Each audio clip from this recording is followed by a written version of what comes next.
Well, tuloy ko lang 'no, dun hindi lang sa kandidato o dun sa mga kakandidato ngayong midterm election. Dun din tayo sa mga voters 'no.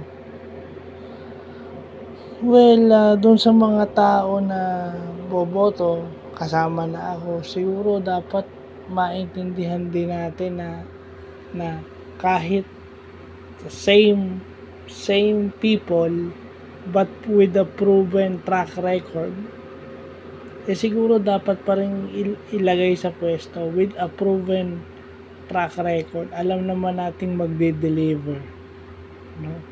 Kasi wala namang perpektong tao, basta importante alam yung ginagawa. Kasi ang hirap sa atin na minsan tayo yung nagko-comment, 'di ba?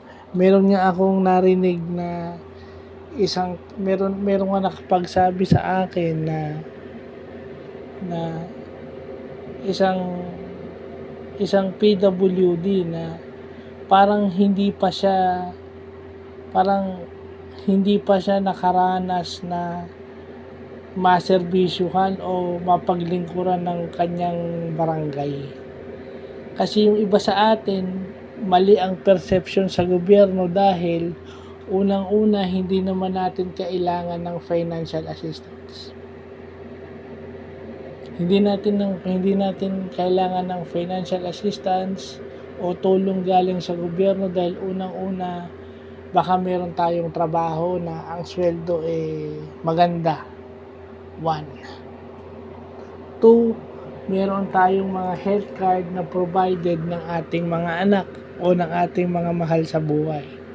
So hindi natin kailangan pumila at prepare ng mga requirements na kailangan kung mag-a-avail tayo ng assistance.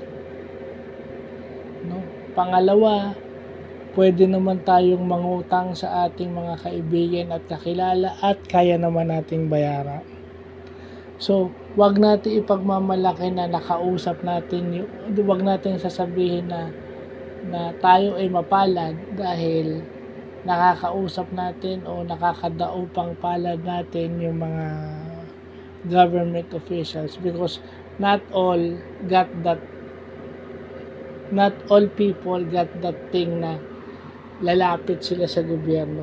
Hindi sila lalapit sa gobyerno, so hindi nila alam paano magsilbi ang gobyerno. Actually, bago ako naging PWD officer, wala akong alam kung paano magsilbi ang gobyerno o kung paano magsilbi yung barangay. Nalaman ko lang yun ngayon.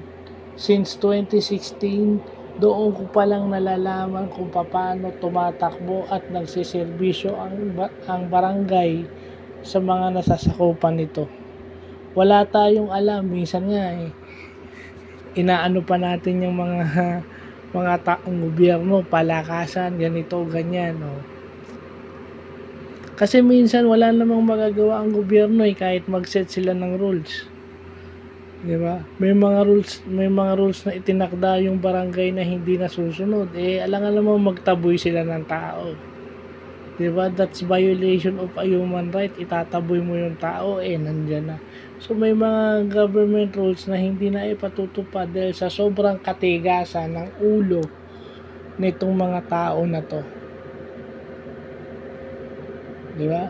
Kaya wag tayong magsasalita na big opportunity big opportunity sa barangay natin. Hindi, big opportunity sa LGU, big opportunity sa government. No, baka baka big opportunity sa ating mga voters o sa ating mga mamamayan ang makita at ma-witness, maramdaman yung serbisyo ng gobyerno sa kanyang citizens o sa kanyang mamamayan.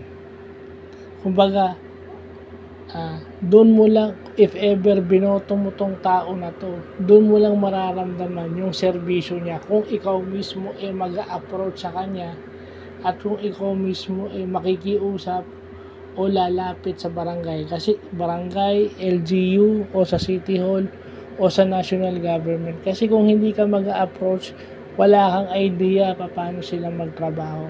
So better not comment sa mga bagay na hindi mo alam. Because we are only on the outside looking in. So, yun lang po.